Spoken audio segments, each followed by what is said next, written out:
All right, English 12. This is for Tuesday, April 7th. Hope you all had a decent spring break. What we're going to do here is finish the play. So I'll go over the previous assignment, which was Willie meeting his sons at the bar/restaurant. Your previous assignment was to find a couple different pieces of evidence that go along with both Happy and Biff's personalities. So hopefully many of you caught that, Happy is lying, about his brother playing for the New York Giants. We don't even really know if Happy really sells champagne. He might just be saying that. At one point, Happy tells us he went to West Point, which we don't know anything about, so we have to assume that's a lie. And he seems to really only be focused on finding him and Biff some dates, which we know how he gets his dates. They're mostly chaperones or escorts, whatever you want to call them, during that time. We also see Biff, rejected by Bill Oliver and really unsure of himself, and we've seen that throughout the whole play.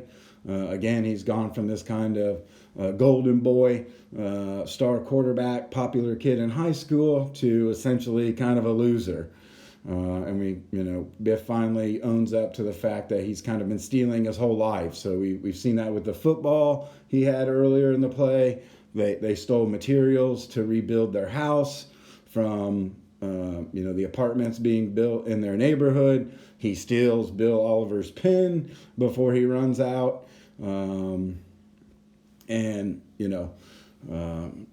Biff just finally comes to terms with all these things. He's not a golden boy. He's done all this to himself.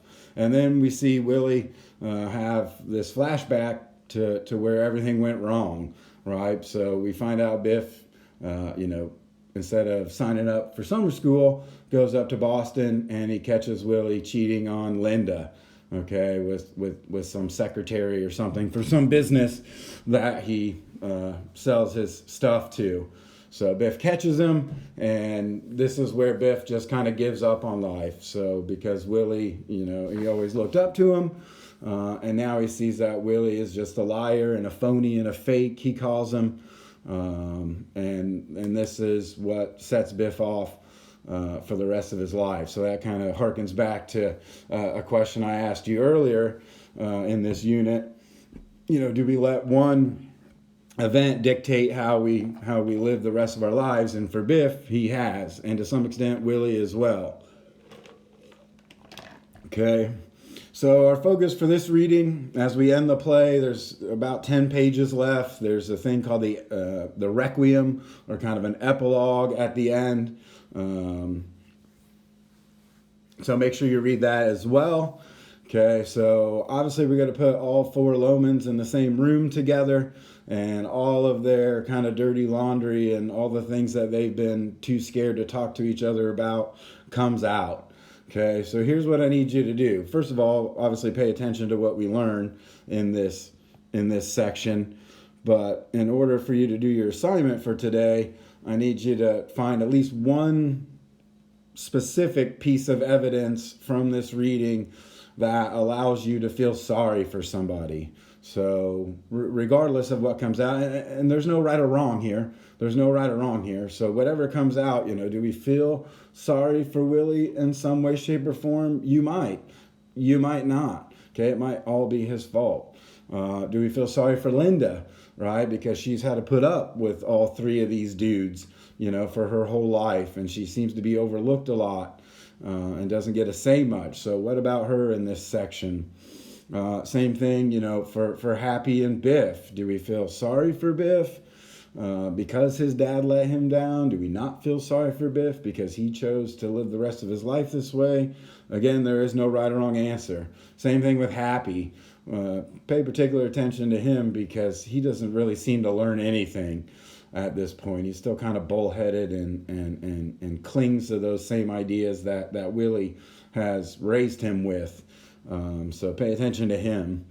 Okay. So obviously the materials we need for this assignment is just to finish the play. So again, that's on Google Classroom, the PDF version of that.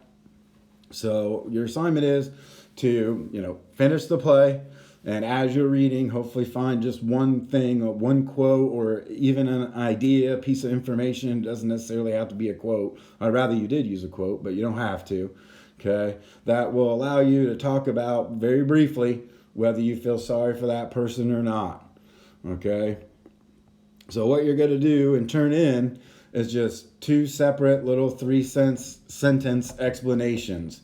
So I feel sorry for Biff because this, and this is what I saw in the play, and this is how it relates to everything else we know about this character. Or I don't feel sorry for Willie because Willie did this and Willie did that, and that's his own fault. So again, there is no right or wrong.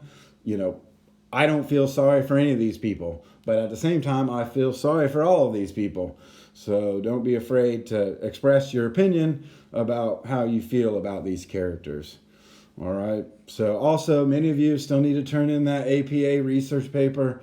Don't forget that. I mean, that's huge. It's 200 points. So I'll still take it, or, send me what you got so I can give you some points, because taking a 0 there will just absolutely crater your grade. And I'm waiting to hear back on, from people to get some of this stuff turned in. So try to get this stuff to me as soon as you can, please. And we'll move on from there. All right. Okay. Good luck. See you. Bye.